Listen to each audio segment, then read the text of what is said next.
ఓపీలో నాకు కామన్గా వచ్చే ఫస్ట్ క్వశ్చన్, మేడం మా బాబు పాప మాట్లాడట్లేదు, వాళ్ళకి 5 ఏళ్ల వయసు వచ్చింది, ఇంకా మాట్లాడట్లేదు, చాలా హైపర్ యాక్టివ్గా ఉన్నారు, ఎవరిని గుర్తుపట్టట్లేదు, వాళ్ళ ఆట వాళ్ళే ఆడుకుంటున్నారు.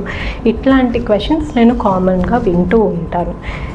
దీంట్లో చూస్తే ఏంటి అంటే ముఖ్యంగా స్క్రీన్ టైం, మొబైల్ ఫోన్ ఇవ్వడము, టీవీ పెట్టడము, టీవీ పెట్టి పిల్లలకు తినిపించడము, మొబైల్ చూపించడము, ఇదంతా ఎక్కువగా ఉండడం వల్ల మనం మెయిన్గా అబ్జర్వ్ చేసేది మాటలు సరిగ్గా రాకపోవడము, కొన్ని ఏళ్ళైనా 5 years అయినా కూడా పిల్లలు సరిగ్గా మాట్లాడకపోవడం.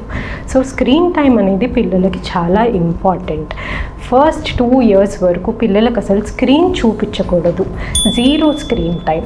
After 2 years 1 hour in a day, and అది కూడా పేరెంట్ ఇంటరాక్టివ్ సెషన్తో మాత్రమే స్క్రీన్ చూపించాలి. And after that not more than 2 hours in a day. So screen time అనేది చాలా ఎఫెక్ట్ పడుతుంది పిల్లల డెవలప్మెంట్ పైన, ఆలోచన పైన, వాళ్ళ కాన్ఫిడెన్స్ పైన, అన్నిటిపైన స్క్రీన్ టైం అనేది చాలా మేజర్ ఎఫెక్ట్ చూపిస్తుంది. So screen time is a very big problem these days.